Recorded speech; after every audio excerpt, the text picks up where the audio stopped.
are reaching a point where the line between a desktop and a laptop is essentially gone. This latest extreme gaming machine from Lenovo is trying to flip the script entirely. It feels less like a portable computer and more like a high-performance engine that just happens to have a screen attached to it. Inside this chassis, they have crammed the absolute fastest graphics chip available today. It is paired with a processor that would make most professional workstations feel slow. We are talking about desktop levels of performance in a 16-inch frame. Usually, that is a recipe for disaster. When you put that much heat into a small space, things get messy fast. Most laptops start to scream. Their fans spin at max speed. Then the performance drops to keep the plastic from melting. That is not happening here.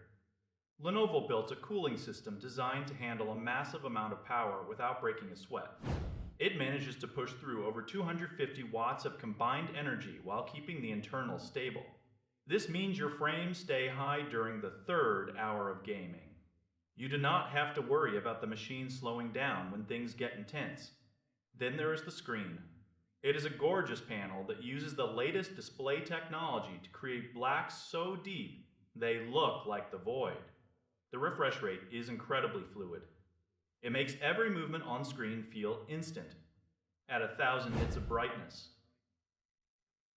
It can actually be too bright for a dark room. It is one of the most impressive displays ever put on a mobile device. The chassis is made of a dense material that feels premium and cold to the touch. It does not flex or creak when you pick it up. There's a sense of density here that you just do not get with budget machines. It feels like a tool for a professional who happens to spend their nights in competitive lobbies. But let's be real about what this thing is. It is heavy. It is chunky. You are not going to be taking this to a coffee shop to do some light emails.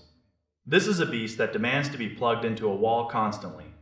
The battery is basically just a backup for when you move from one desk to another. You can hear the fan start to hum as soon as you launch a demanding title. It is not an annoying high-pitched whine. It is more of a deep rush of air.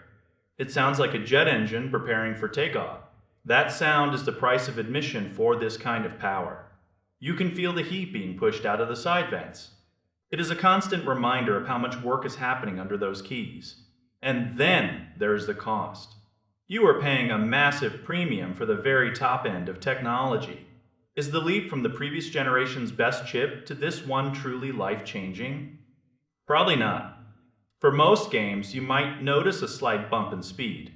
It is not a massive jump. You are paying for bragging rights and the peace of mind that nothing can slow you down.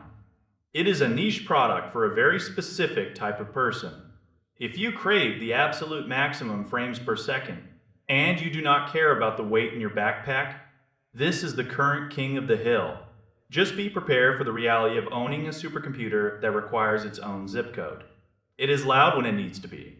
It is heavy always. But when that screen lights up and you see those buttery smooth visuals, it is hard not to smile.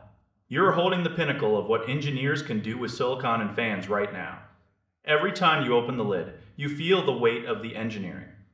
The keyboard has a satisfying click that feels tactile and responsive. The ports are lined up at the back to keep your cables organized. It is clear that every detail was chosen to serve the god of performance. For the average gamer, this is overkill. For the person who needs the best, it is the only choice.